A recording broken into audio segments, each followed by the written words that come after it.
Oui, ça moi quand même fierté. Voilà. Ça moi fierté. Na sali na RTA yawa na bani na TV Colochen après singa radio. Ça fierté. Na beda notre Congo na moni RT Ntazwango. Na yena na nini na RLTV yawa na yebite comme singa trop populaire aucune matin di bomba bazo bengo na komo ils ont pas ça moi bon nga surtout dans ma Bible en tout cas na mona ngop na bénéfique na te qui star les estimements comme ma bédia ba itisa mais oui ce qui équilibre les athées quand vous êtes star tous bazo ko yela aux yeux baté intention bato bazo là ça peut bien dire là par rapport à expérience on tamba yo ça linga na RLTV azo gérer RLTV na Belizer on est sur le long d'amba sur on a bande Belizer on est sur le parcours c'est ce qui fait que tant honorable azolo balanga Roger Lumbala bah tu peux pas tellement moi kana et pe susu ça quand même une tente passante to ko ça la teke to bosana ba bloc wana malgaza na sika ba possible a lobi nanga il faut amuna na bureau na ina c'est comme tu dois ina bina faut kende ngala ngana kezo nga journaliste na ga ya nini bo te on malheureusement pour nous, nous avons les gars chaque jour. Si les gars sont ammonieux sous, nous avons 3 fois, 4 fois. Nous avons une pression. Nous avons fait une il que Babi Balukuna, avant de l'émission, où nous avons politique, et que le succès comme politicien, il y a une union sacrée. À ce qui problème, il y a qu'on dénoncer, Babika a pouvoir à Kabila Dengi Kalawana, c'est à ce moment-là que Roger Lumbala a une inspiration à Zouanga na remplacer. Ndé sikota na ego kende. To na keka eka abona iti maman malobi na te. Yeno bando kozela. Na ye 2-3 fois, je crois 4e jour na ye bona talaka bopa. Lumbala kwesa bifo, osala ga émission no ye bozo banda lelo. Donc vous avez une étoile. Donc alobi ke ko banda ka lelo. To ko animer na Eliezer. Honorable na saluer en tout cas félicitations. Oui, tu quoi animer émission et tu me gars émission wana c'est quoi particularité à Roger Lumbala la chaîne Lumbala contrairement peut-être à RTA c'est l'émission où il rend trop populaire. Donc on a moula penda benga ce ko goûter qui star né za la reine kindo hôtel ma partout à Bahebio ozonga boba babengi ozonga wana na plaisir. Pourquoi? Parce que na côté na RLTV na contexte électoral pour nous soit élection ngo banda c'était 2011 dans monde scientifique et ça la les gens sont crus ko benga II parce que batu bakona la logique fanatique comprendre so babi que non il y a un manque de visionnaire ba biso que so bagia comme visionnaire wana a ocha est la souka comprendre visionnaire a ocha est la souka. Donc, parce que les gens cherchent à régler par compte partout, à tout politiser. Là, je partage ce que Boussa dit. Les preuves en 64 ans, les gens presque la partie politique, c'est l'équipe des gens dans la scène. Parti à Souka, on a un pouvoir. Ça s'appelle l'UDPS. La partie nous sommes au Sima et c'est greffé dans l'UDPS, on a une union sacrée. Mais, tout y est baqué, tout ça, parti mon côté sous en attente les tenants de la jour il dépend de pouvoir et ça sous-souté surtout bitu Fayulu azala guerre mode de partenaire il dépend Fayulu l'église de l'institution vous comprenez donc dans toujours ko critiquer ko so mutu pas être capable de non mais période na ngai na sala ki pe boy voilà batamalanga balobi ingeta tokani bien basaleli bandika bato nga ba uté sous na lobby il y a lié de faire un rapprochement. Ce n'est pas que il y a lieu de faire un rapprochement pour dire simplement, alerter que la situation est bateau wana thématique et ça n'est qui le contrôle? Oui, non, ce qui est pas l'occasion, il y a l'esprit, non? Oui, il y a l'esprit. L'essence, il y a ma casse, il y a mon amboka Vital Kamerhe. On peut tout dire de Vital Kamerhe, ça c'est anticipation. Tant que comme tout le monde, sécurité nationale, mais on a besoin de Zagawa. Ah déjà, ils ont déjà chapitre déjà sur Vital Kamerhe. Donc, vous comprenez? Il y a au moins qui maîtrise, qui contrôle plus de 30 000 personnes, pas ça organisé. Alors que on a dit ça, o ba uté kuna na ba uté poto bazoloba ingeta. Y a-t-il pas un lien? Le prince n'a pas d'amis. Oh wan na bandi koloba eza makambo ya oh nana le Machiavel. Alors le prince là c'est qui? Prince c'est mon quantité. C'est-à-dire que ceux qui amitié bati bandi ko kota na mon konti mingi. Ba bena yo mukonza kondana ngo souté. C'est un dossier oyo batu nyonso banda kozela. Dossier batu kozela ngo à pied ferme. Vital Kamerhe comme le président Awa demande à lever l'immunité na ici yaka déjà tant on moussa zali. OK. Vous comprenez à quel point dossier exactement sensible voilà. Na Roloba, c'est même plus pire que 200 jours. Ah bon? Oui. Mais il y a pas montant oh, tout ça dossier mais ngazo mo comme na inventé. Zo pour tout à l'heure na YouTube contact. T'as pas montant à 200 jours, t'as pas dossier dans dossier. C'est-à-dire qu'il ne faut pas que les géretés à un niveau. Constant Moutamba a mis tonisme sous, a mis impulsion sous. Mais il y a Nicolas Kazagniti et il y a une maman qui étouffé. Étouffé 100 jours. Non, qui étouffé fort il y a Constant Moutamba. OK. Nous avons écrit. Incapable. J'ai écrit, je crois, un article qui les braves ministres Constant Moutamba a osé. Je crois que c'est ça que vous avez. C'était par rapport à Kambouya. Non. Zagi Kambouya contre lutte contre LGBT. Vous avez bango. Bato ba benga ba PD au Koso. Voilà.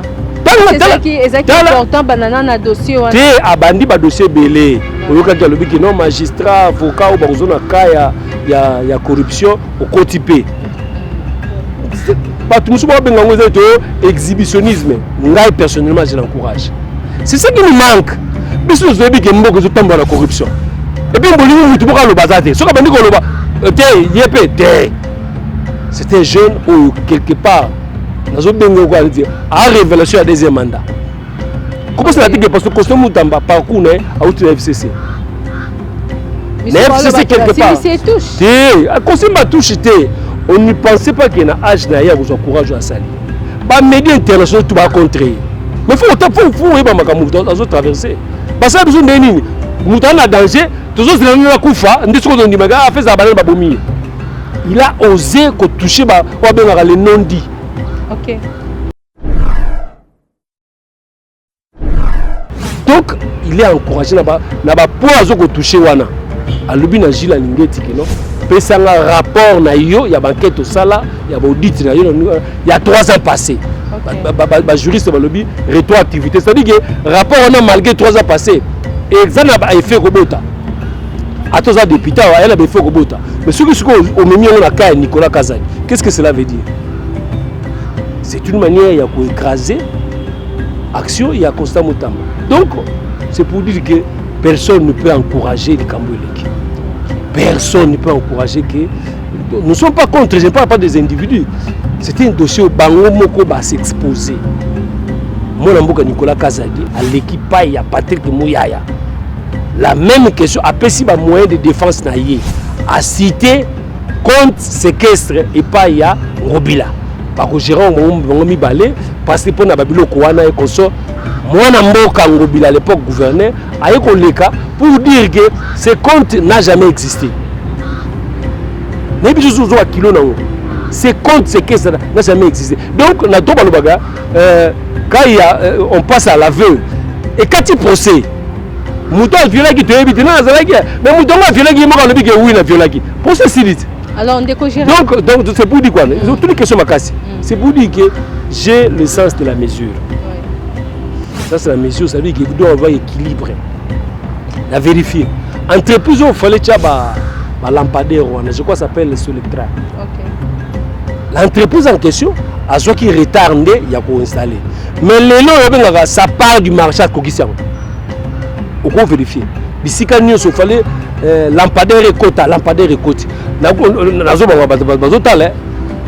Aux yeux l'engesa, aux yeux pas la pour na ngalima, aux yeux na ici quand vous lampadaire et quota. Voire même les députés au lampadaire n'a pas la mangana. Ils reconnaître que lampadaire oyo sur le quartier ça a qualité supérieure. Donc avoir ces équilibres. Là où ça choque le dossier, il y a Nicolas Kazali, c'est plus en termes de surfacturation. Bon, au cas des actualités sur Manayoki, c'est que j'ai essayé de vérifier ça. C'est que rumeur, mon côté bruit, mon côté bimia, c'est que au niveau de question au Sénat, il y a eu des détournements. Encore. Dans le bureau provisoire. Après vérification, là je dois peut-être rebombarder, on a dénoncé. On a ce que j'aime aussi dans la presse, ils ont la nature courageux. Zachary va se encourager. Il y a eu à dénoncer, à l'objet que 2 lettres. Il y a le président Kindolo, il s'intéressait à la question pour se justifier par rapport à la gestion. C'est lui moi qui m'a moi, je ne sais pas plus que le 2 lettres en question, ça n'a jamais existé. Donc, ils ont peut-être que les mots-là, les Aragonais, sous l'information, je ne erreur. On comprend les mots-là dans n'importe qui. Sous information, il y a quelque part succès à Bissou na Congo Zagi, que tu as facsimilé. Au lobby du Cambunayo, il y a une signature à yote. Donc, après vérification, de l'électronisation, moi, le président Kindelo a eu à cause ça la communiqué, mise au point pour dire que c'est faux et archi faux. Pourquoi j'insiste ici? Bientôt là, tu as la campagne, il y a membre d'installation. La politique n'a pas de méthode comme comment faire pour détruire avant? Vous comprenez? Les capables médias, pas si les médias, on suppose que tant que les capables, à ce moment budget, vous comprenez? Vous comprenez? Mais les dossiers en question, ça n'existe pas. 2 lettres en question, ils attaquent. Bureau provisoire où il y a président Kindelo, Bakutaki 0 francs dans le Sénat. Institution Sénat, Bakuti 0. Moutazon le bayango yemoko, où il y a celle qui intérim pour expédier les affaires courantes. Non seulement mais banyo so ezali babandi na ko futa le sous banyo. Donc quelque part pour moi équilibrer zalaga so yokima bona presse zalaga il faut penser à moi deux versions. Espèce de sens c'est-à-dire que les Congolais attendent makambo te ba théâtre te. Voilà. Les Congolais ont la tête non bazo kanaté et consort. Mais pour aller un peu plus droit au but, là où nous regrettons c'est que on a yebi na ko nutangelo awa biseko ko kambala mako. C'est que makambo par malheur ils ont banda la deuxième vice-président. Asa o abinga ka sage. Ba unjo binga ka doyen. Ba cha binga ka doyen. Soko fike pa kamba o binga ka doyen. Mukolo te mutabandaka. Landi mukolo te mutabandaka. C'est-à-dire que ça n'a pas cas et belé pendant na ko soko binga to sa ngosima. Mais au moins bureau il y a Vital Kamerhe bazuka 4 parce que 4 plénières. Votre façon de parler comme ça sont protégés Kamerhe tu jettes des parce que nous avons protégé. Nous sommes na jour il y a investiture parce que nous avons protégé. Vraiment bandeko batondi na ikolo kuna ensemble. Bandeko bauti la plupart na bombate bauti Kaluka leader de bango ya Kaluka c'est l'honorable comment il s'appelle actuellement vice-ministre de la justice Tanda Samuel Vital Kamerhe a présidé ici c'est Mbosso ici dans l'assemblée dit quand même ce que nous voyons banetike liboso na biso za bien tout ça bien té tandis là on va plénière parce que surtout on a vendu les atoires et ça qu'on l'a qui complicité gozala na ou complaisance gozala na manière à contrôler et ça facile mboko ça facile à weba banda le kolukano te ba entreprise na ngo détourner kuna te banda ka ulando ka ba kana ensemble kaka politique a mboko samba na ndako isa na présence te ici c'est Mbosso na habité na bakta mususu donc na bakamba ba mystique ba gindo biso bata Yesu te ba te que sata za wapi on sa nini te biso ba ka no Yesu lobi nini lelo. Merci beaucoup.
Matondi mingi bandeko balandi ya émission na bino BBC reçoit moko na lelo toye kati na ndako oyo place mibeko ebimaka côté maramunyo surtout elekanaka na ndako na biso monene ezali sima na ngai abongo toye ko masolo tozali koyoka ba 33 000 directement 500 000 5 000 dollars bablo moko compliqué tozoyoka ngo yango lelo vraiment ago plus sur place na ndako na biso monene ezali sima na nga toye bongo poto yamba mona mboka moko kombo na Gérald yinde ko bete la biso lisolo ako expliquer biso en fait qu'est-ce qui se passe na kati ya RDC, qu'est-ce qui se passe na kati ya mboka na biso, qu'est-ce qui se passe na ba institution na biso na kati na RDC. Alors sans plus tarder quand na yebisa bino alors nazo telema pona koyamba invité na biso moko na lelo BBC reçoit azo yambela bino mwana mboka bino mo bomone na bilili aza kitoko mingi quand même pas quand même kitoko mingi. Merci pour l'invitation Miss. Comment il a confirmé hein? Il est beau hein? Kitoko mabele. Mais pour l'instant faut na loba que tu es beau non? Vous êtes beau. Tu ngapa na rappeler ka badage que hein tu dis beauté zali. Merci beaucoup. Merci pour l'invitation aussi. Voilà. Merci et grand bonjour. C'est pas bonsoir à nos téléspectateurs. Voilà. Et sans oublier, il est DG quelque part. C'est où? Ouais, moi c'est M. Gérard Lemba. Naza DG à Entreprise Nangaï. Entreprise Nini. Tu es journaliste PK Lokwa. Voilà. Ils la symbolique, presse en ligne, il y a d'ailleurs la CP en dur et à papier. Donc là, nous allons rendre Mingia, Bamboula, merci beaucoup.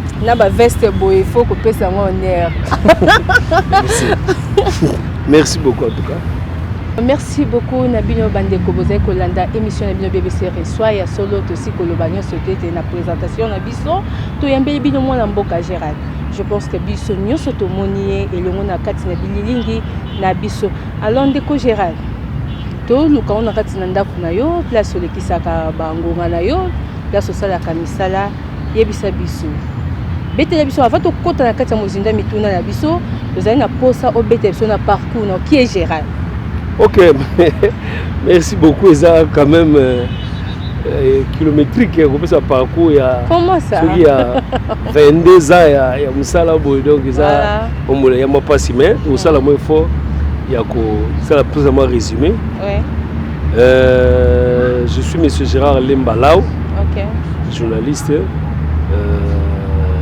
la Bandi Média, la ville de Kinshasa.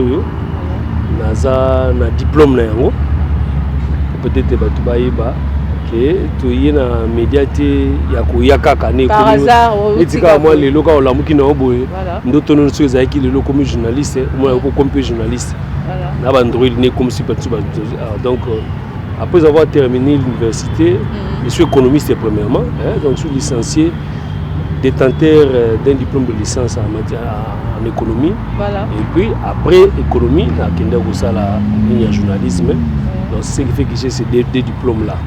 Alors, parcours nangai il y a média, mais en résumé na muke zali ke na bandi na ba stage ninge zalaka. Na stage liboso na salaka na potentiel. Voilà.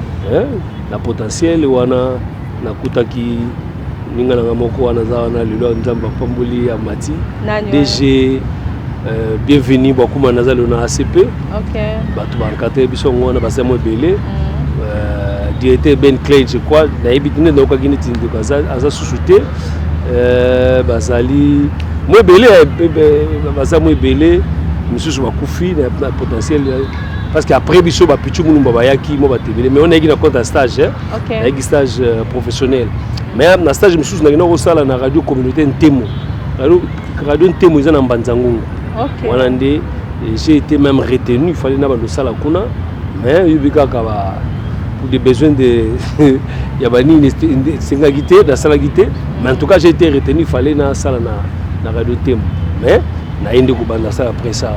Alors télévision nangai ya liboso mon émission yo ce que je bango télévision nanga eza na signification makasi. Ah bon, merci beaucoup. Eza makasi peut-être pourquoi. Pour nini na lobi ngwana. Télévision ya liboso na bandi ko sala na Kisasa wa. Eza RTI. RTI ya Général Sonic Kafuta. OK. Et avant na sala na RTI na lukaki ba mwa mbala lukaka musala quoi. Lukaki mwa bisike bele ba chaîne belé. On a noté, on a noté. Parce que en réalité c'est quoi? Tant on a zoya kuluka musala, na yaki koya kuluka musala comme stagiaire comme étant débutant. Donc on a parlé musala comme étant mutoyer mbala moko comme étant poditeur. Donc on a bandi ko somba moko espace. Donc avec une expérience aussi non pas. Exactement. Donc de là souvent on simbité donc on a été plus par rapport à ba prix. OK. On comprend donc on a tous demandé espace. Pour la bande maman musala oui ah bazo chamo pris likolo en tout cas avec la technologie TV comme moi facile hein mutu akosane donc moi début nanga moi ngwana na RTI zaki kuna za kuna na nini na akinja na pigeon. OK. Pourquoi on a insisté na RTI parce que na kutana gina batu bayambanga ba gibiola baki belé ba Nikise bazaki ba Eric bazaki Madame Blanche bazaki ba en fait bazaki belé o bayambaki Maman Lisa lelo azana biso soute batumo belé eza la signification makasi pa na ngai et que lelo na komona na ago plus na kuti bilongi wana susu. Donc si j'ai bien compris votre parcours donc na RTE oza reconnaissant na bato kutania na ba. Exactement parce que ba makasi penda tant on a bandi ko sala émission na sali na télévision na sala qui je crois 3e émission kaka na mona na yoki mutu boko na fuite ba psinga kino Général Kafuta azana besoin mona ngai na éviter parce que na mona kina na mona ka Kafuta mais siko na komusala na ndaku na ye. OK. Ala besoin mona ngai na zo baté mais toki ayenga na zo zalati mais itumbaki ke na kobe na 5e émission té parce que oui RTI izana mbinza pigeon je me suis na yeka na musala boy parce que ça na bureau na yepi na katiwala na tela ka ba bi ke Général azo bengao na côté na bureau Général Kafuta abandi ko féliciter ngambala moko de gérer na moni parcours nyoza mulai kasi ya on a té eza plus bilongi oyo na kuti na ago plus ya ngozo lubisanga boye peut-être zo mona ba chem suna ko leka na oleka ngombango mbango donc eza ko aneti mutu moko na mi tel kitala tala ta place na uti comprendre na do journaliste na zala ngadi non député mais na sala kaka moi parcours wana alors na insister que général lobi nanga ke ozo sala émission qui toko na sepeli nango mais il faut sur la radio. Okay. Là c'est instruction du général dans les patrons quoi. Les informations makasi. Exactement donc à ordonner quoi. Émission na yé et que les kaka na nini na TVT et siko yoka révélation muke émission na ngana na yaki na ngwana kombo na titre na émission na yaki Notre Congo. Oh voilà. Ça c'est les conception na ngabo Notre Congo.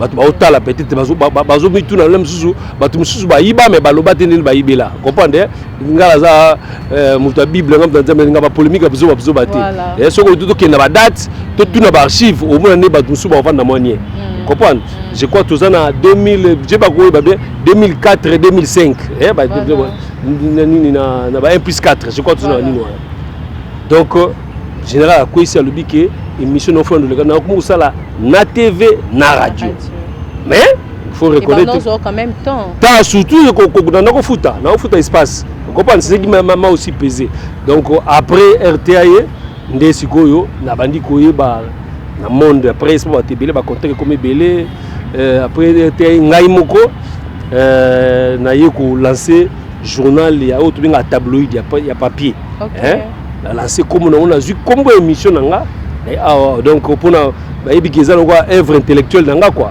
mais malheureusement je dois aussi reconnaître que l'œuvre intellectuelle n'était pas protégée. OK parce que les exigences beaucoup légales on a respecté raté et qui protéger si quoi na ko komano te Congo ba déjà à l'époque il y a RTNC je crois faisait la je crois à Koufape Nyangi était papa Nyangi Nyangi te deuxième mois qui wana Kipolongo peut-être que Kipolongo avant Kipolongo non batté bref il y avait des articles na komaka ye koso et c'est là que na rendez-vous na kutana naye donc ba jouer comme un autre Congo na zo ko tika ngo kuna nani c'est à ce moment là bon na kaniti tu besoin peut-être idée au niveau de TNT, au niveau de rédaction. Je ne minimise pas. Voilà. Évidemment, ceux qui battent la sincère, quoi. 2 ans plus tard, notre émission de TNT, notre Congo. Espace wana bandagana ba fetaka bani na bangona soko zui bani anniversaire na bango na bimisana oyanga ba archive ya RTA yo mona keno ya des cas à 2 ans 3 ans na bimisa ba archive ko pas. Quand même quand tu vois ça ils ont ça quand même esengo non. Oui, ça je signe bien quoi. Là signe bien. Ça ba tout quand même ba. Oui, na lo bien lelo parce que amso moni muta ko lo bango te. OK. Ça ne peut-être pas congolais, ça ne pas congolais c'est que alingi de ignorance alingi ba kanseke bandi na ye. OK. OK, il y a des sika puisaki. Donc notre Congo on est RTNC là lobby je crois avoir quasi quelque chose par exemple on casino poigné to bengaka après ça t'a pas quoi mais l'époque était dans présenter ba changer rabatu ba Jessie ba lekiwana ba tebe ba lekiwana mais au moins comme on a label wana notre Congo et bien la mutu ozomona. OK, merci beaucoup Bandeko bozai kolanda émission na bino BBC reçoit en tout cas ndeko invité na biso lelo to ndeko na biso to mona mboka na biso azava na parcours moulai alors soto bito tikela temps et ça me dirait alors ba makambo susu pété parce que azava makambo important ya koloba alors te na kotanga na ba après la chaîne et pour na ko tater na mono za signe reconnaissance oui c'est-à-dire que ça quand même parcours na CV na ngate donc après nini tabloïd na ngwana nini ya notre Congo na ekolonga wana na mwana mboka Roger Lumbala. OK. Roger Lumbala RTL en tout cas soka olanda émission na bina merci. Mwana mboka alobi na ngai ke il faut na ça l'émission na chaîne na ye. To gina papi makana bosa na ngote na veni dibaya. Nga sikoyo nazomona netike na ko aja patron déjà na bandu banso sur émission déjà nga mona ina batu déjà mo mukena ofuta. Ce qu'on a sur la sous à l'époque de Basile honorable que je salue à Zalaki na RLTV azo gérer RLTV na Beliezer nous sur le long d'ambassou c'est ce qui fait que tant honorable azolo balanga Roger Lumbala tu peux pas tellement moi kana et sous ça quand même une tente passante to ko ça la tike to bosana ba bloc wana malgaza na sika ba possible à l'obinanga il faut amunanga na bureau na ina ce que mutu doki na binanga faut kende ngalo ngana kezo nga journaliste na ga ya nini bo te on a ça malheureusement pour nous nzela to le garawana chaque jour so le garawana amoni sus na bengi zo ya te 3 fois 4 fois bakaya bandi ko changa pression bazo benga fiera wani itombeke babi balukuna abanda ko sala émission oyo moko no seki ona ya ba politique et que le succès makasi là comme politicien ya union sacrée azoki problème moko ya ko dénoncer ba bikaka ya pouvoir ya Kabila ndenge zaki kala wana ba koma kuluka bakanga ye c'est à ce moment là que Roger Lumbala azoki inspiration azwa ngai na remplacer voilà ndesi kota na iko kende to na keka eka abona iki maman malobi na te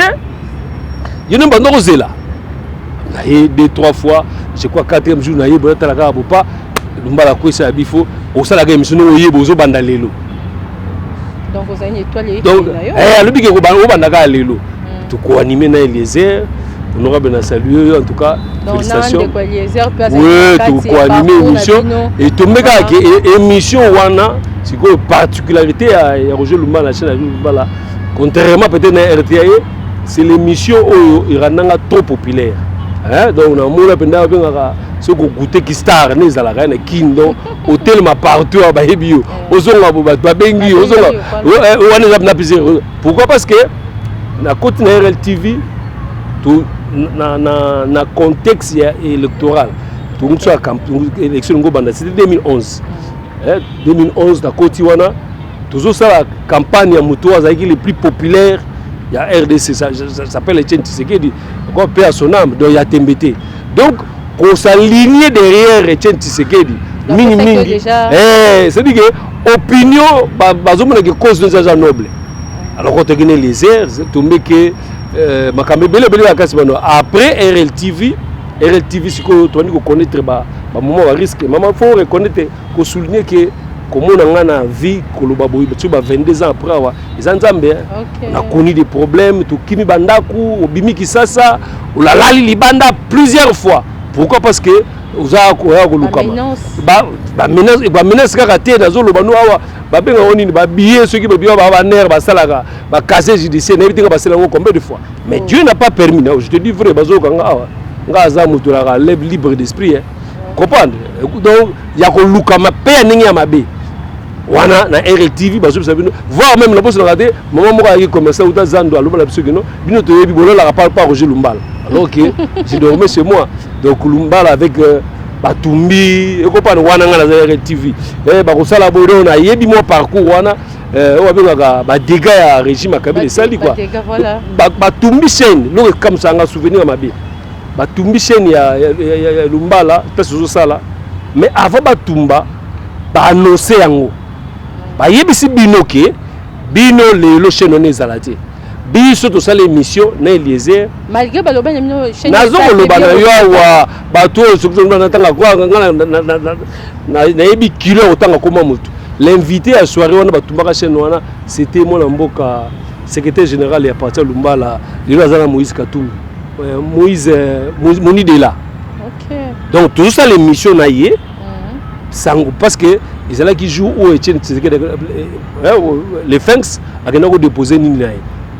Alors il y a eu trouble na niveau ba Mombele Koso ba bi que non trop c'est trop cher non tout et malmené pouvoir à Kabila batindi sango ba bi ezabo biso de l'occasion mutel so sango wana honorable Basile Olongo à l'époque avec nos journalistes abi ba lobby na yé muto a lobby na yé question de tout mamalelo comme na Claude Machal a lobby nazo ko loba ba to baza invité naza politicien tenga na journaliste on comprend le parcours kaka oui babi loba na bango chaîne wana histoire longo sili lelo biso idée qui nani pour appeler ça ordre wana Claude Machal c'est que pour opposition na pouvoir je comprends te c'est que chaîne oyo moko ya opposition oyo zoko malmené pouvoir ça s'appelle RLTV ya mona mboka Roger Lumbala. OK on comprend c'est que sur terrain pouvoir azomona gazo kokate pour la nini opinion bato basimbi yango eza RTV na RTV ba figure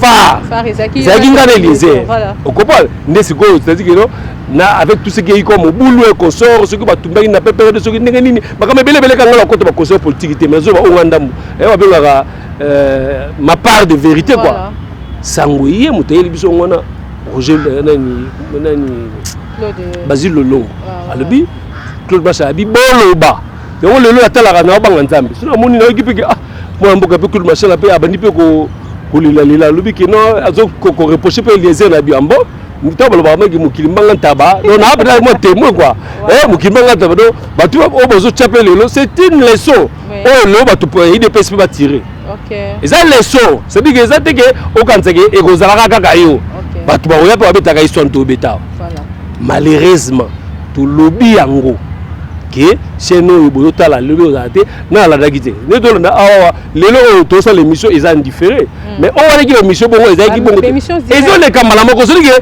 ba service tout balandi mais curieusement chez nous tumbami quand même malheureusement curieusement chez nous tumbami quand même donc on a petit si ça na pour quand même batu e ba me comme ko banga nzambe que oza lelo lobi bien ngote ozaka lobi et ozalaka pe c'est juste par rapport à ça peut-être pour na écrire bato a pépère de bon na comme ça d'ailleurs dépasser la journaliste dans circonscrire bien au milieu du village en fait après le TV plus peut-être parcours na c'est plan makasa ngwana après le TV dans le tumbami ils ont ngi to zeliba ils ont ngi après le TV comme moi il ali mon mboka que je salue Mike Mukibai tozaki na bandal abenginga abinanga Gérard na lingi oya na Congo News nakina fandi nene bisusu ba makaya abinanga Gérard yo zaki déjà patron ya ozo employé vie bando troublé un peu hein te na fona reconnaître que moi pas si quoi boni Mike aza mutu moko de dur de nature hein mais tout le monde que Mike azo ko insister mais Gérard on t'attend nous t'allons John Chingombe ne ba ikuno John Chingombe te wana ba juste mais abeninga mais Mike Gérard on t'attend enfin na ye 2-3 fois na kimi après na moni nga oh quand même na vanda na ndako boya là musale monani awa banda bingo bongo banda se sentir comment te za moi quand même fierté te voilà za moi fierté na sali na RTA yawa na bani na TV Colochen apesi nga radio za fierté na beda notre Congo na moni RT Ntazwango na ye na nini na RLTV yawa na yebite comme c'est trop populaire aucun matin di bon mabo bazo bengo na komo zo bangisa moi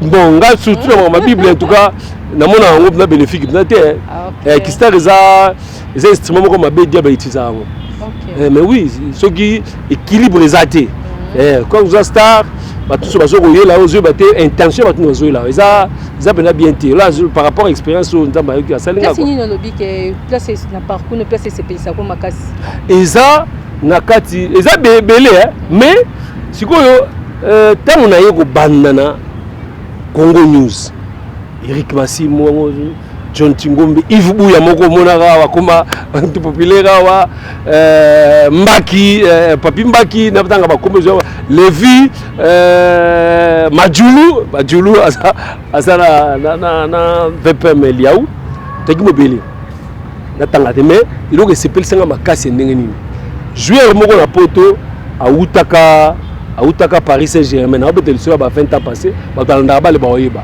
je crois Guy Basile Boli autaka Paris Saint-Germain aina Milan à l'époque bale ya Italie les gars Europe mobimba si qu'on interview on Basile Boli à sala lobabo alobi ke batuni qu'est-ce que tu as vu de spécial na Milan parce que outi na Paris Saint-Germain alobi ke na yeko mona professionnalisme c'est-à-dire malgré tout parcours non mais parcours na ngai wana fona beta lisolo wana to na niati Congo News na zolo bangawa je parle avec mon cœur quoi voilà na mimoni penda que non oui makamba ki journaliste na sala remettre na ibe on bien te ba journaliste ba ki na rédaction wana c'est pas pour que journal non ningisa je vous dis sincèrement à côté na biso parce que na imbe masamba à côté tout ça qui na 7 sur 7 ya mwana mboka Sakombi ye azokozwa azaki dans la rédaction te azozo ba scoop na biso azocha na site na donc on négligeait un peu côté internet mais azaki un peu en avance na biso par rapport à nini wana avec tous les bénéfices nous on peut toujours se rendre compte na côté donc na kati ya Congo News nde na milieu kapenza que journaliste j'ai beaucoup appris moni presse ezala mususu batakanza ezaka ka TV koso bato après babenga ngo la grande presse na tina presse la presse au vrai sens du mot c'est la presse écrite c'est là que bajijara moto comprendre ba chapeau ba TV to comme na biso ekoso mais au meilleur rédaction bon discuter sujet wana en tout cas bandi kongo batela ka suki ba tonga justice e botela nga ka mukebai te yasolo aza journaliste pe okoye bilango ki aza juste makasi nini ba choix na ye c'est-à-dire que ba journaliste ba journaliste ya mikie bazala gité. Je vous dis, c'est-à-dire que tout le monde a une rédaction à Congo, bah outillé na ba outillé. Donc muto a Congo l'olai awa directeur de publication bah tiens oh maman Israël Moutala. Les lois awa aza président ya biso ya presse en ligne. J'ai appris que tout n'est pas que asa quelque part na bonami misa ba ligne awa ne comme Moutala la pesi mbote. Donc comprendre, ceci que ils allaient que le professionnalisme de l'équipe makasi. Wana tuzana kati ya Congo News. Donc la Congo News ndesusu vraie guerre bandi trop de souvenirs pour moninga bina na ko partager vision ma makabila te ce ko ngo tshanga ne tem susu na ba digital la mususu bona conviction zate na osa muzelo so na osa la sika o bato bazo ko dénoncer quoi na za l'aise na écoute ce ko benga extrémiste ya ba extrémiste na lumbala wutu bien ke bay doko benga neti muto akina posa mbongo te boma donc avec tous les risques maman donc ba souvenir de la mabeye quoi on fait une semaine qui ça wa ouais batena wala wapi je l'ai fait quoi comprendre je l'ai fait donc ba no tiki bisika mususu donc belé tina kima ki sasa wana nini Congo News batumbi mende ka moko batumbaki yango Congo News mais Congo News kudu oh tu na Congo News kudu c'était plus pire parce que la Congo News aussi ko kufa na Congo News OK na kufa na Congo parce que la Congo News non seulement ko kanga bino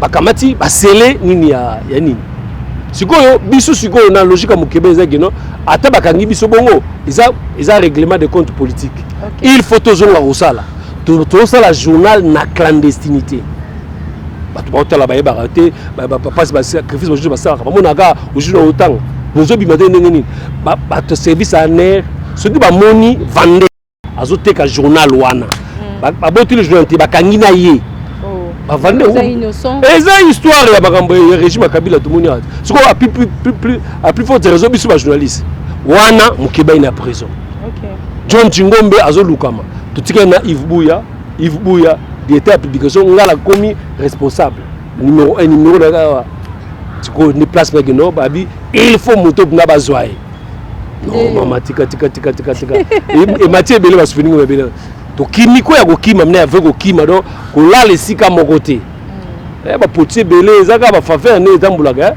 en réalité hôtel meke no il bénéficie kaka na benga na hasard à Congo quoi.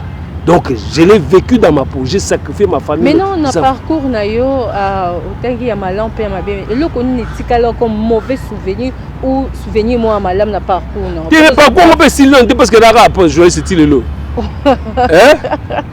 Non nazoloba en terme te ngala ko tu ba ba matériel parce que journalisme avec tout ce qu'on connaît ba jouer c'est oh mona bango ba comme na vie aisée la plupart na ko ba kutu bango nyonso mingi kaka c'est par la politique. Ce que Lucas journaliste c'est moko où il a qui a émergé socialement vie comme bien posé à ça de conso et que kaka na presse kaka a passé.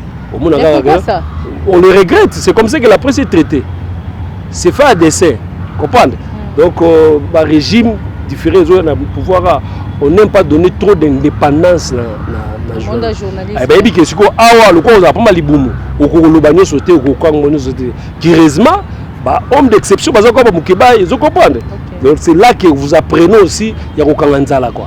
Na moni donc na goko comme ça bino na moni que Mukeba il a habité le lot à l'époque na baki azo fumer. A fumer cigarette. Au monde abenda likamboye ba bino Mukeba ko kuma likambo te $500 en haut, ma boy $500 mais azengi bonga cigarette. On doit reconnaître la valeur à Batou pendant Gazano en vie. Mukeba, il n'est pas n'importe qui. J'ai beaucoup appris dans le Bango Awawa avec toute l'équipe à la rédaction à l'époque. Voilà quoi. La risque qu'on sort, Dieu a eu soin pour protéger. Biso quoi. Donc ceux qui ont bisoté, ceux qui ont biso mabete, on a bâti dans la kuluna.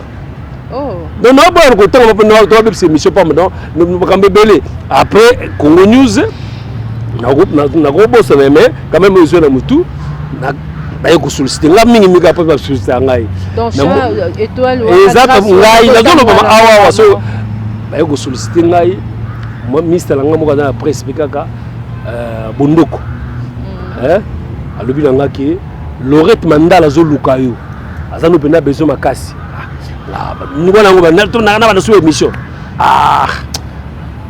Africa TV na ndoko boya neti zaki makaya lobaki pona RTV siko yaki bondoko alobi na pression na ke jour na komika kuna Gérard ba fier ani na ngozo mona nani na komi bo 2-3 jours après Gérard o bande émission na Africa TV na kuta ba Israël Bosolo lelo Bosolo que je salue comprendre za batu basali ba fierté il faut qu'on dit bango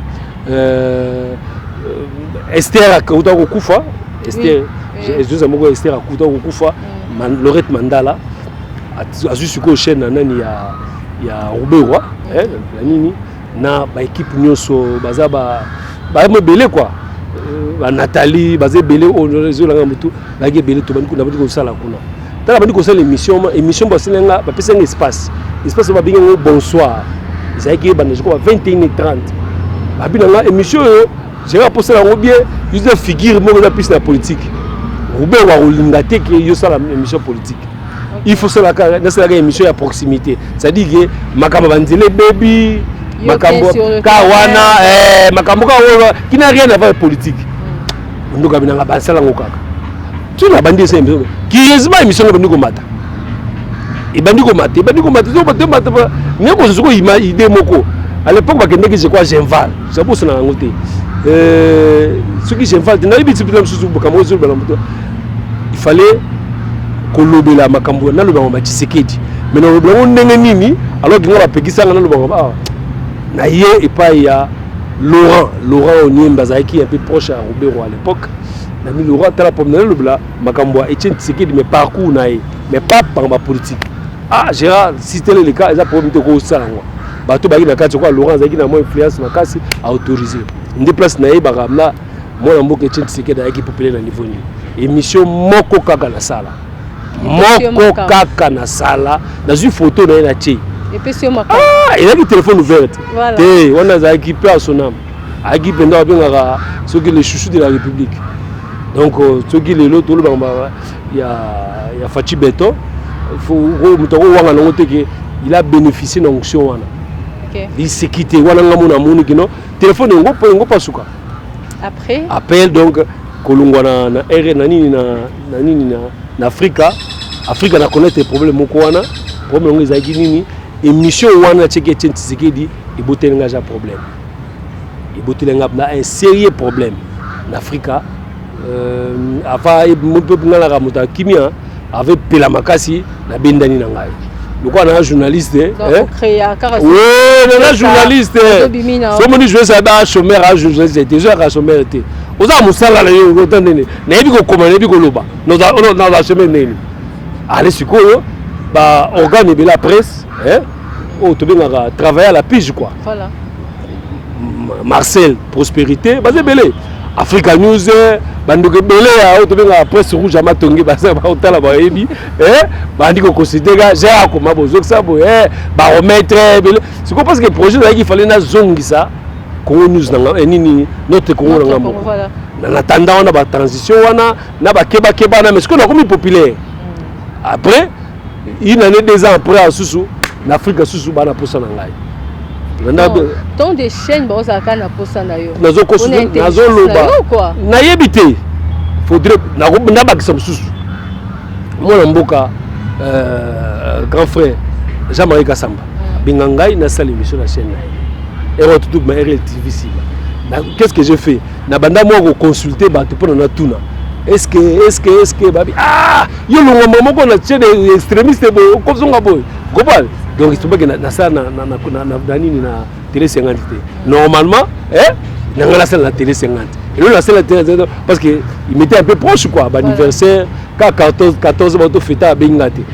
Anniversaire de ton Benganga la Salaki. Donc, moi, ils ont moulai quoi. Et comme ça, même obligé, monsieur, le baiser belé. Donc, tika, la kata, parce que ils ont moulai. Merci beaucoup, Ndeko Gérard, pour à parcours na yo pesi biso bande obalanzi boyo kibinyo moko donc ça montre que parcours za mulai tema makasi mais emo tema za di domaine à comprendre que ngonga ezali ngonga alors to koti na mama likambo mususu to lo bate que parcours neza mama likambo te parcours neza mama likambo mais to koti siko na makamba ngo RDC soi-disant indépendance 64 ans Ndeko Gérard to sauter le moko non. Le mot de sauter, c'est la RLTV. Nous avons besoin de mboka Fachi Beto. Et on a besoin de Beto. Et ça va casser. Il y a besoin de capital faut que le banc. C'est là on a éducation moto nzamba élevé. Ako appelle ba camarade de belé, bandeko belé, banane belé, mais à un moment donné, mutana ko lukete quoi. Et ça ka parcours. Ngana yebi ko wole saté. Yebi ko landisa té. Comment? Namuna ba te belé bazala ki na karo. Bango tout komi bo batie koto ils a parcours moi mboka CG Augustin Kabuya zolanda ngai bina na lobani comprendre tu zaki wana na moni Etienne Tshisekedi à partir d'Afrique du Sud ngazo ki na plateau les airs après si ordre lobi que no soki bazo beta bino ba kanga bino la prison Calève Mutombo numéro 1 ya à l'époque à l'opès na ka somo souci ya maloba Etienne Tshisekedi c'est ça valait la peine na bizelo quoi alors que avec ba combattre IDPS s'il faut que nous bouka prison bo bimisa ba combattre la bino wana na lobi na yo émission leki na 22h nazo mona makambo na yebi ou peut-être même sous ba opinion ba raté parce que ba yo kit donc événement ko la maneti demain comprendre na bino na minuit ba combattre ba bimisa ba combattre minuit ba IDPS lo DPS ara ba tebele ba so ba force pour que ba raté je crois que Freddy Pindi, président de la Ligue des jeunes, il y a IDPS. Koto Moussouana, Comprendre? C'est les parties que je connais un peu mieux quoi. Parce que la fréquentation peut-être ça tombe mal peut-être de l'eau bango na lobby. Comprendre? Ba bimisa ba combattant na butu wana, ba combattant ba parce aucun type de transport exaté. Ba beta makolo de prison ba ya kola na RLTV. Ngai na loba na mta Bible. Na mona ba document ba pesa bango. Ba combattant ba lala. Il y a régime à Kabila ko. Non, c'est pour vous montrer que à quel point le loba tient c'est que avec la force. Vous comprenez? À lobby que bokende avant ba kende c'est que il a fallu ba étouffer ce comme loba wana. Pour la ba sous-souté, ba mona ba combattant na ba bimi. Donc on a tant de kende bo ba combattant ba bima na prison, ba lala na RLTV za kotumbama. On a le bon vérifiable. Comprendre?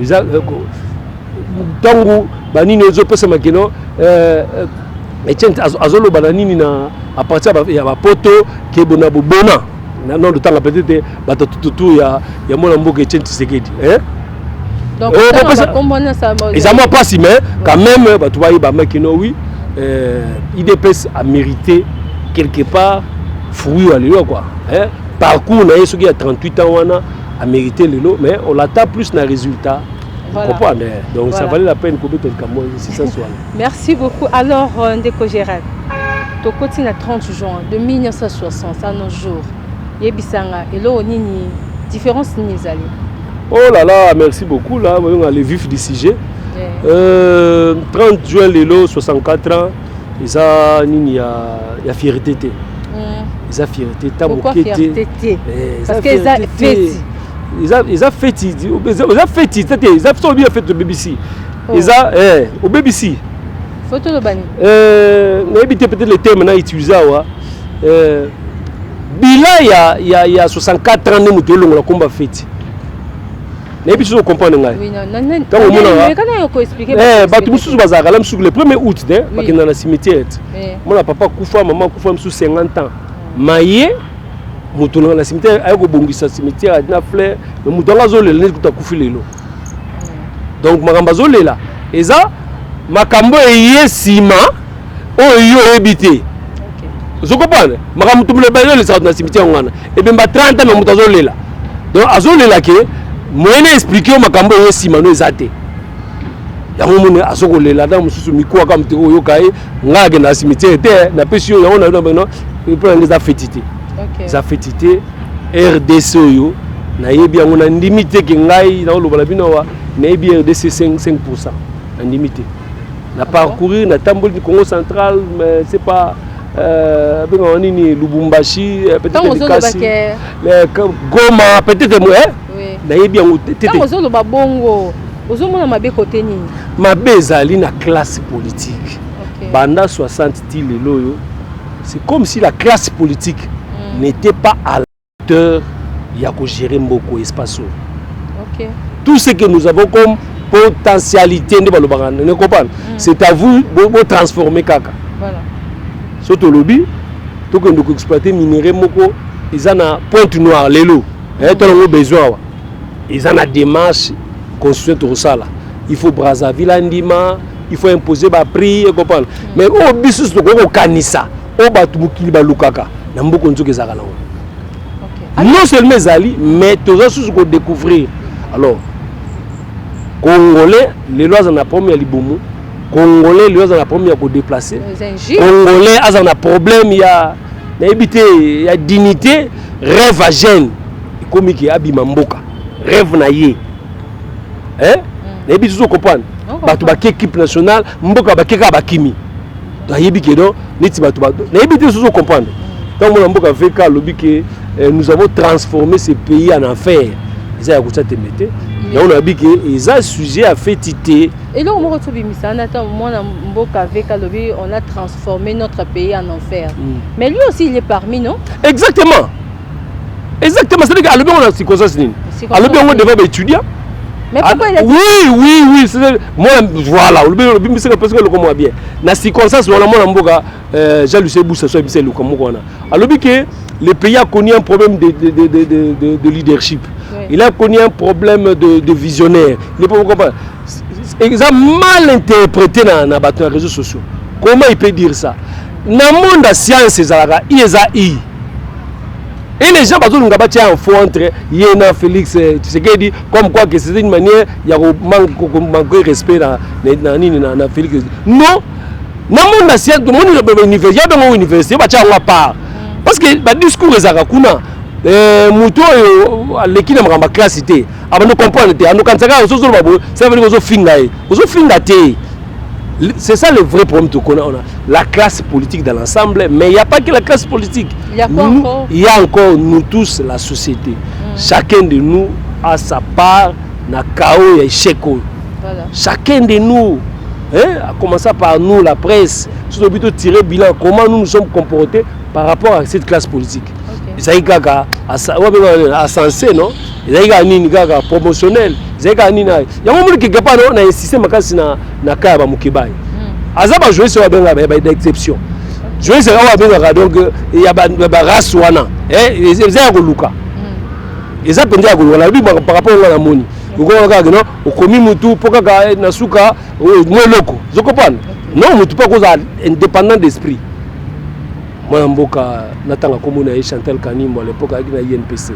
OK. Aloba la biso lobi ke bino bozo senga délit de presse parce que le pesami par Mouyaya. Bozo senga délit de presse loi moko et reconnaître ni na délit de presse. Kanimbo aloba la biso Chantal à l'époque bino makambo zo comment déjà vous avez cette liberté. Bon, je peux sous loi mais c'est fini. Tanga makambo ko tagaté. Donc ça va parenthèse à parcours quoi. Pour montrer que Nabo Sénété Kanimbo, ma souvenir soit bien ça par maman, Zagina RL, na RTAE, Aya émission photo ça là, technicien puis s'arrêter, à cela pendant 3 heures du temps. Tu vois, on comprend. Pour la mamou photo le bango avant. Donc, et le gros on a dit c'est à tort. Pas comprendre le discours, on a bien comprendre ce qu'il a dit. Dans le monde scientifique, les gens sont crus. Kobenga II parce que tu vas connaître la logique fanatique. Comprenez? Si tu dis qu'il y a un manque de visionnaire, si tu veux que comme visionnaire, on a un est la souka. Vous comprenez? Visionnaire a un est la souka. Donc tu vas pas parce que les gens cherchent à régler par compte partout, à tout politiser. Là, je partage ce que Boussa dit. Les preuves en 64 ans, les gens presque la partie politique de l'équipe déjà dans la scène. Parti à Souka, on a un pouvoir. Ça s'appelait l'UDPS. À partir de ce on a Sima et c'est greffé dans l'UDPS, on a une union sacrée de l'eau. Mais, tout y est baqué, tout ça, parti en attente. Mais tout le jour, l'UDPS a un pouvoir. Et ça sous-souté. Surtout que Fayoulou, à la guerre, mon partenaire, il y a l'UDPS, Fayoulou, l'église de l'institution, on comprend. Donc, tant que vous critiquez, qu'on sort, vous êtes capable de faire des périodes de Nangaï, dans la guerre. Voilà. Donc, en tout cas, merci beaucoup, mon Mboka. Mais ça fait 6 ans. Ça fait quand même mal, malgré tout, il n'y avait rien, il n'y a rien. Ça fait trop mal. On a fait 6 ans, mais ça n'y est. Le 30 juin, surtout moi défilé ça à Maka. OK. Défilé militaire, tenir sika, surtout. Mais ça fait 6 ans. Quand même, c'est honté. 6 ans défilé à la soute, moi, Mboka. Pour répondre par rapport à l'adresse à chef de l'État. OK. Il a eu à honorer, pour rendre hommage à la FARDC, pour rendre hommage à la service de sa sécurité. Et puis pour encourager Bango, pour lui montrer qu'il est conscient de la situation. Voilà. Il va s'y mettre encore davantage pour que les choses changent. On a fait un loba parmi ma grande articulation qui a discours quoi. Donc le 30 juin défilé c'est lié déjà dans l'armée. Ouais. Premier mandat nyonso. Moi on a fait tout le monde défilé à la militaire. Voilà. Ça c'est vrai. Deuxième mandat on est bandit. 30 jours l'équipe, le celui de ça jour ni na 2-3 jours en tout le monde pété. Réseau zani, yom tozana katanda au réseau zani. Ils ont que décider makawate, il y a ce qu'on appelle les institutions non. Voilà. C'est dire que la réalité oyo ya mboko oyo.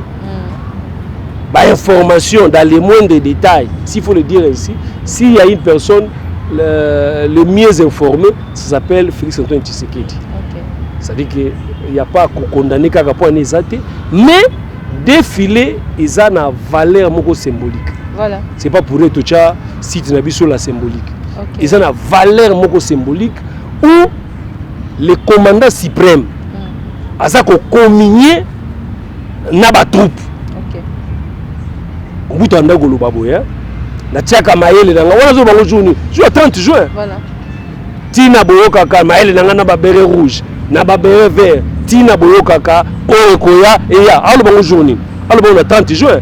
Si vous avez dit que ça jour ou moment où mboka alakisa abrandisaka ça publicité na ye. Voilà. Voilà batonga na sana bango. Bisu za mboko to sana bango. Mais nini ka. Ah. Donc ce qui défile les athées. Ce qui défile les athées, on les regrette, on doit dénoncer ça. Voilà. Mais la réalité ils ont échappé bisu. C'est na ko milobela que c'est d'ordre sécuritaire. Oui. Il n'y a pas encore 2-3 mois qu'on raté histoire aventure à Malanga. Okay. Donc, vous imaginez que et oui, la diaspora. Lundi. Ils ont lié. Ça veut dire que procès au Salam, oui. Procès à Bato Bakanga qui est au Salam. Procès surtout qu'il est inachevé. Non, procès au Salam, Bato peut Koufi Bazali. Moi, je suis quand même Koufi les deux personnes dans la Kunae. Procès au Salam, révélation de Kobima, service à Salam Sala.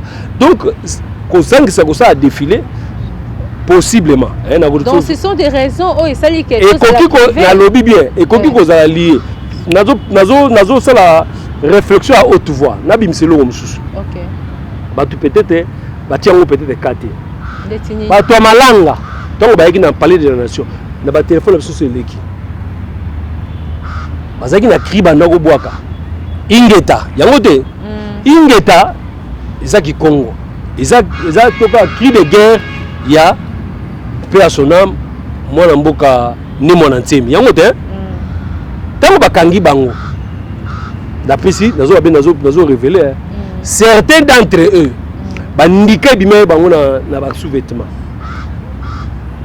Or, une bonne partie na bango ba outaki na Congo central. Na ça la lien. Dans tentative comme na luba. Je suis journaliste nazo ko réfléchir. Mususu abusoki na Gisantu, mususu ki na Gimpese, mususu na Lukala bazoko ya awa. Ba ye ba boki créer ya Ingeta. Lelo to lo ba bino awa kaka na sima na biso awa. Na esplanade tolela mwana mboka mwana ntime. Mwana ntime atiki so to bito vérifier. Atiki au moins plus de 20 000, ceux qui 25 000 makesa. Makesa ça on batuni ba ta ba blé wana. OK. Landa bien. Bato malanga ba lobi Ingeta. Tokani bien. Ba salili bandika. Bato nga ba uté sous na lobi il y a lié de faire un rapprochement. Ce n'est pas que ils abattent nde wana. Il y a lieu de faire un rapprochement pour dire simplement, alerter que situation ya bateau wana bonatematika isa ndengeni. Qui le contrôle? Oui, non, ce qui est possible occasion il y a l'esprit, non? Oui, il y a l'esprit. L'essence ya makasi ya mona mboka Vital Kamerhe ngwana. On peut tout dire de Vital Kamerhe, ça c'est anticipation. Tant que comme tout le bas sécurité na mais on a besoin de nous azaka ouais. Ah ouais, déjà, ils ont déjà chapitre déjà sur Vital Kamerhe. Donc, vous comprenez? Il y a au moins qui maîtrise, qui contrôle plus de 30 000 personnes. Bah, ça organisé. Hein? Alors que, on a dit ça, on va y a-t-il pas un lien? Ça reste à vérifier. Voilà, merci. Alors, toke moi na lombango lisusu tongo gezangonga. Dikamo ezai kolekana aya mwana mboka Nicolas Kazadi. Côté mibeko pesami akende pe poté mais subitement la butu boye to équipe ba singeleli leli moi mboka a se retrouver na poto sikoto ba pourquoi politique il y a 2 points de mesure mais sous na makala moko ya kene na poto. C'est regrettable maman, c'est regrettable. Na rubanda kuluba boye mutu moko akoma ba livre bato bayebi bandisala politique bakoyeba mutrena loba comme on est qui aza français à l'époque babenga opso ba gaulois na éviter Montesquieu aloba phraseur alobi il faut que le pouvoir arrête le pouvoir. Ça veut dire? Il faut que les pouvoirs arrêtent les pouvoirs. La bandeli. Ça veut dire que ils ont français simple. Il faut que les pouvoirs arrêtent les pouvoirs. C'est-à-dire que les Camboyo, peut-être 2 semaines à Roya, c'est un dossier quand même dans l'Andeli. C'est un dossier quand même naïf à dénoncer. Et c'est la victime belée. Voilà. Dans Israël, en Afrique. Lundi, c'est lui qui a eu, pas je dirais la primaire, il y a eu dénoncé. C'est un dossier scandalisé. Voilà. Na niveau nyo so mutako ko ngote. Nzoka ndi à part dossier ngo ya ba soki ba forage. Mususu ezali susu. Mususu ezali hote ba tiki couleur soki nani n'a pas de justice. Écoutez ces 6 millions. Ba tiki bo donc alors pourquoi le ministre de la Justice a sali absent dans le dossier? Tu sais mais comment vous pointez moi le tableau nangai. C'est pas pour un lobby qu'il faut que le pouvoir arrête de pouvoir. Le prince n'a pas d'amis. Le prince n'a pas d'amis. Oh, wan na bandi koloba, eza makambo. Il y a Machiavel. Alors le prince là c'est qui? Prince c'est mon quantité. C'est-à-dire que ceux qui amitié bati bandi ko kota na mon konti mingi. Ba bena yo mukonza kondana ngo souté. C'est un dossier oyo batu nyonso banda kozela. Dossier batongo zela ngo à pied ferme. Vital Caméra commis dans le président Awa demande à lever l'immunité na ici yaka déjà tant on bosse azali. OK. Vous comprenez à quel point dossier exactement sensible voilà. Na Koloba, c'est même plus pire que 200 jours. Ah bon? Oui. Mais il y a pas montant oh, tout ça le dossier ngazo mo comme na inventé. Zo pour tout à l'heure na YouTube contact. Tu as pas montant à 200 jours, tu as pas dossier dans dossier.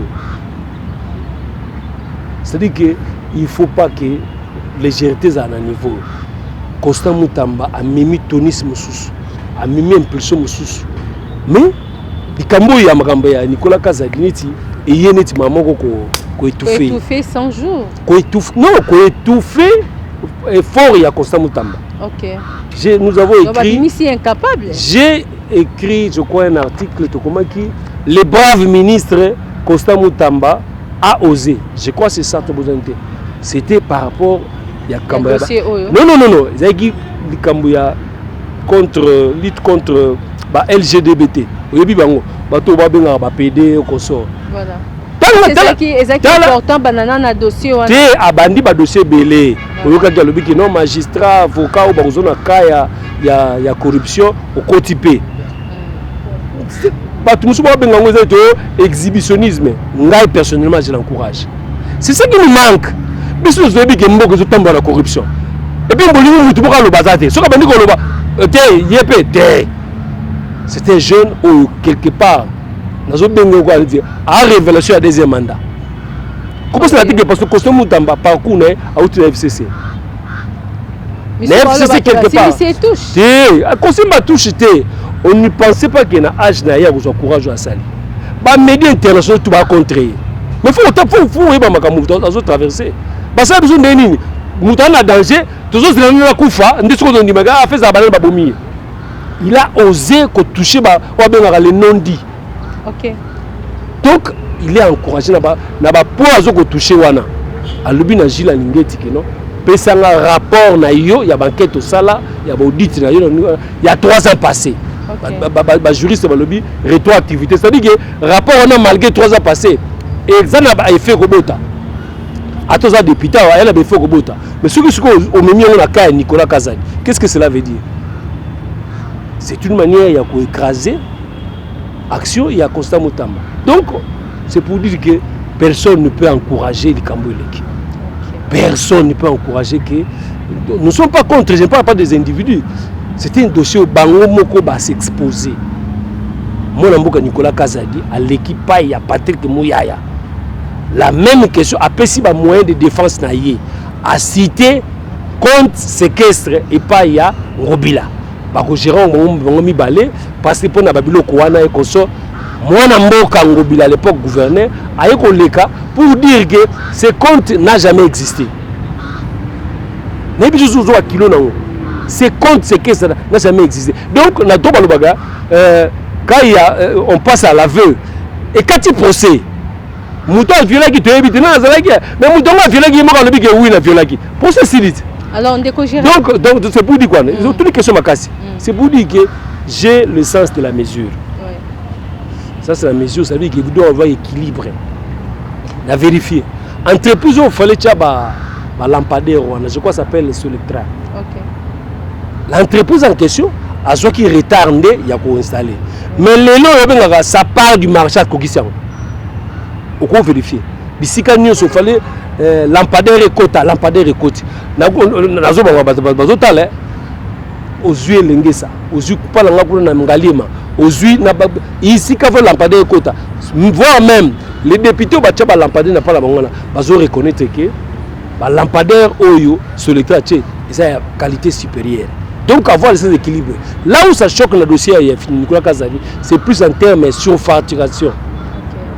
Okay. Mais naza journaliste nangina ça la sensationnalité il n'aura pas 2 semaines 3 semaines à Zonga tant mususu parce que le deux déjà basé la prison se comprendre donc c'est là moi que lecture nangam nangos wana na bona ko tra ba détail ebele makasi ya ngambata mais ezali kambo ko encourager Diego Gérald aux enquêtes ensemble awa vous passez ton on so samsano awa confinement entre Mbosso na Caméré et ça c'est et puis na Sénat donc le règlement d'ordre Sénat jusque là on voit absolument rien. Qu'est-ce qui s'est passé? Waouh. Tout ça nous Mbosso na Caméré pembeni hein. Tout ça Sénat. Parce que le Sénat bango ba ça na musala. OK. Assemblée ba cotiser la vacances na bango. Na assemblée na Sénat installation exacte parce que bakuna étape pour naté. OK. Bureau provisoire azaka na 3 missions. OK. Mission de liboso la validation des mandats. Donc député comme a investi dans la immunité. Le député comme député, ils ont un processus. Parce que la commission, il fallait qu'on vérifie le dossier, patati, c'est une étape. Deuxième étape, nous allons réviser la rédaction et le règlement d'ordre intérieur.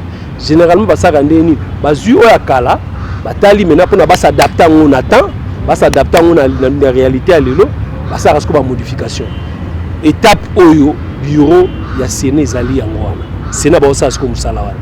Bah si c'est déjà va présenter un rapport non pas président Kindelo, il y a le président de la commission wana ya rédaction wana, je crois c'est Christophe Lutundu là, bah c'est qui wana ba comme une étape il y a amendement. Donc chaque député azo peut se amendement na étape wana yango to kondo. Après on est to kota na étape ya installation donc campagne quoi. Donc d'ici là. Oui, d'ici là donc qui sont les candidats toujours quand ils ont les intérêts dans la côte la étape voilà bon il y a ce conflit il y a 2 personnes voilà qu'est-ce qui se passe bon on quand les actualités sur Manayoki ils ont que j'ai essayé de vérifier ça ils ont que rumeur mon côté bruit mon que bimia makasi que au niveau question niveau à question à Sénat il y a eu des détournements encore na bureau provisoire. Après vérification, là je dois peut-être rebombarder, on a dénoncé. On a ce que j'aime aussi dans la presse, ils ont la nature encouragée. Zachary va se encourager. Il y a eu à dénoncer, à l'objet que 2 lettres, il y a le président Kindelo, il s'adressait à la question pour se justifier par rapport à la gestion. C'est lui moi qui m'a moi, je ne sais pas vérifier. Le 2 lettres en question, ça n'a jamais existé. Oh. Donc, ils ont peut-être que les mots-là, les Aragonais, sous l'information, à juste une erreur. On comprend, les mots-là, n'importe qui. Sous information, il y a un quelque part succès à Bissou na Congo, il y a un facsimilé. Au lobby du Cambunayo, il y a un signature ayote. Donc, après vérification, de l'électronisation, moi, je président Kindelo a eu à cause de la communiqué, mise au point pour dire que c'est faux et archi faux. Pourquoi j'insiste ici? Bientôt là, tu as la campagne, il y a membre installation. La politique n'a pas la méthode comme comment faire pour détruire avant? Vous comprenez? Les capables médias, parce qu'il y a médias, on suppose que tant que les capables, à ce moment budget, vous comprenez? Vous comprenez? Moi, mais le dossier en question, ça n'existe pas. 2 lettres en question, exacté. Bureau provisoire il y a président Kindelo. Bakutaki 0 francs na Sénat. Institution Sénat. Bakuti 0. Moutazo loba yango yemoko o ya salaki intérim babengaka ko expédier les affaires courantes. Non seulement bakuti awa mais banyo so ezali babandi na ko futa lisusu banyo. Donc quelque part pour moi équilibrer zalaka so yokima bona presse zalaka il faut penser à moi 2 versions. Alors conflit ni ezali entre ministre intérieur et gouverneur. Gouverneur a tcheba commissaire. Je crois que c'est ça que nous a tcheba commissaire alors que la constitution de Bisso baza ils a reconnu. A tcheba kubanini ils a reconnu. Alors moi en boka Jacques Chaman yemo pas juriste que je salue d'ailleurs VPM a lobby oyo et utiwapi. Oléré donc constitution est précisé que ils ont droit à 10 ministères. Point barre. Na kati ministre moko a accumulé ba ministère rebellé, mais ba rôle rebellé. Les cas pour toutes les provinces parce que nous avons une seule constitution. Malheureusement, on doit encore dire ici, c'est une pratique to irritant au sous na régime à Kabila. Au monake a nommé ba ministre, a nommé sous commissaire, mais à l'époque on ne dénonçait pas. Jacquemin il est un peu méticuleux comme on dit qu'on veille là la pratique ba commissaire et outi wapi nécessité là za wapi ils ont wana to bi parce que on a vu ça partout dans la province ni so ba c'est que ça c'est ma bena yeke après ça gâton so ba petit to ma be province pas on ba ki no bini bo saki bongo je comprends ba za pe na droit ba tche pas commissaire parce que on cherche toujours à satisfaire ma affinité politique ma classe ma formation politique nyos. Donc, nous avons des instances, nous avons des juridictions, comme on dit en droit, pour retrancher les Kambongo. Peut-être que chacun de nous a son interprétation. Mais au moins, la Constitution, comme il y a un commissaire, à l'issue, on a évité, mais on doit reconnaître que moi, chacun, Chabani, a bandit bien. Quand même qu'on veille na respect mibeko yazo ba Dieu na constant so ba continuer boy en tout cas et là on a l'essence autorité de l'état et vous à moi aussi matondi mingi ndeko Gérard moi mboka pour na kondima invitation na biso na émission BBC reçoit bandiro balanti to bando kene malembe parce que là moi on a senti bongo za il y a des choses mais pour na lelo to ka bwani na awa mais ko sani mboso na kamera donc si j'ai ébélé sous lobby parce que il y a dossier il y a président Kamer na ndekonaye papa na biso mboso okopé c'est moi extrait qui est conflit en fait parce que leadership je pense pas les années conflit bazo la bango bazo apporter bazo na lecture ndenge monanga tenga na journaliste et bandi na bureau té ça va problème na niveau il y a la présidium, ce qu'on a appelé présidium, ce qu'on est banni dans le bima. Du manière générale, c'est un peu regrettable. L'institution Oyo, Yemutu, a un rôle, tâche constitutionnelle, il y a un contrôle exécutif. Au besoin, au cas échéant, il y a un sanctionner. Ce qui aventure et bandit, il ne faut pas tout espérer le sous. Ce qui Mutu na vie na espoir et comme Kolongwa. Il est très dangereux. C'est au moment de la vie. Espoir et comme Kolongwa. Je n'ai pas dit de manière générale. Voilà. Espoir et comme Kolongwa, c'est-à-dire que les Congolais attendent Makambo au théâtre au thé. Voilà. Les Congolais ont été là, Bazoyo Kanate et consort. Mais pour aller un peu plus droit au but, là où nous regrettons, c'est que on a yebi, na ko nutangolo awa 10 secondes ko kambala mako. C'est que Makambo par malheur, ils ont banda la deuxième vice-président. Asa o abengaka sage. Bango so bengaka doyen. Bacha so bengaka doyen. Soko fike pa kamba so bengaka doyen. Mukolo te mutabandaka. Landi mukolo te mutabandaka. C'est-à-dire que ils ont baka ebele penda na ko soko biga to sa ngusima. Mais au moins bureau ya Vital Kamerhe bazuka 4 plénières.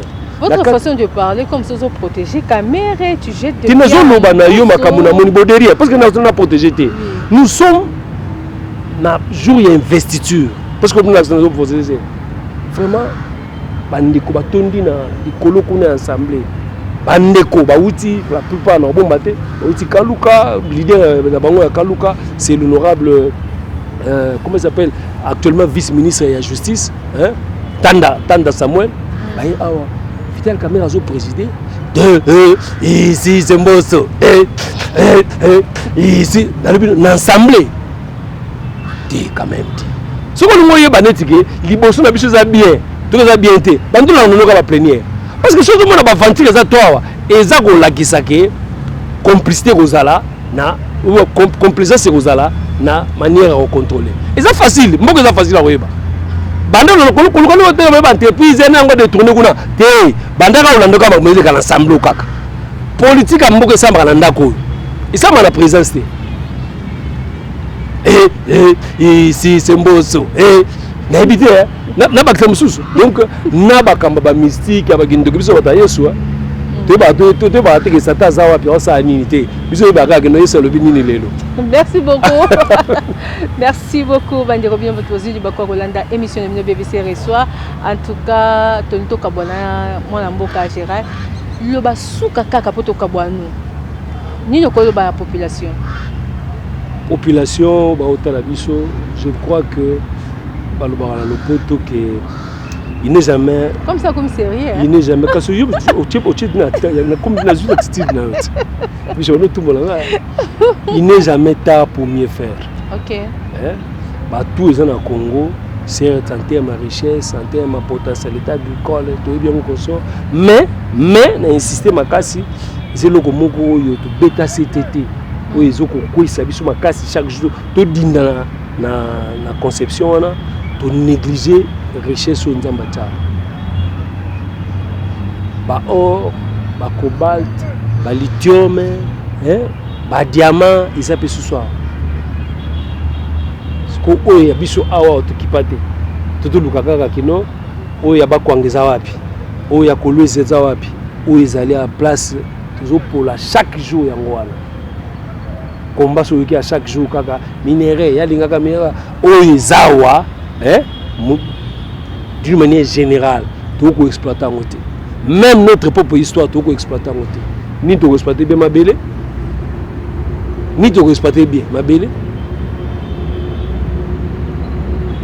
mundele na pesa kombota ye moi mission ba ye afa ba kende asuka kati na kulungonga na munzela ba keti ya komu kulungonga oh mais banda kuna tia na muni bilanga te atu bo vivre ndeni bolia ndeni est-ce que tu comprends atuni ba kongote atuni ba ngala te pour ce qui est dans l'équateur même cas so qui na Kivu même cas abi c'est dire que bango pa bango okoza longwa au côté Congo central au komi matadi espace tout bilanga abi bilo ka sibolia ndengeni quand on ne sait pas se remettre en cause se réinventer je comprends même na makamba nzambi ba biso examinez vous-même faut pas que tous en a discours wana chaque jour mondele chaque jour mondela lingité donc ce que mondele ba kolingaka na été yo poza la kabo na yebisa bano ya ngai na vandia wa lo bo tangela te parce que nga papa na ngatikela ngelo kote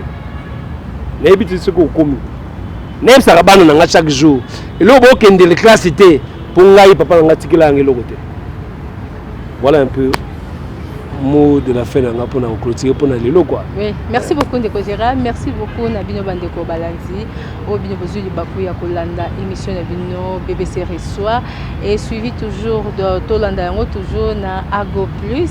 S'abonner, vous s'abonner, to bien Bino, to ça peine besoin de conseil Nabino, to ça besoin Nabino vraiment. Ba commentaire surtout. Ba commentaire Nabino, to on a besoin on des sa biso force mingi. Critique oui belé, les pour et les contre. Merci beaucoup l'équipe Ago Plus.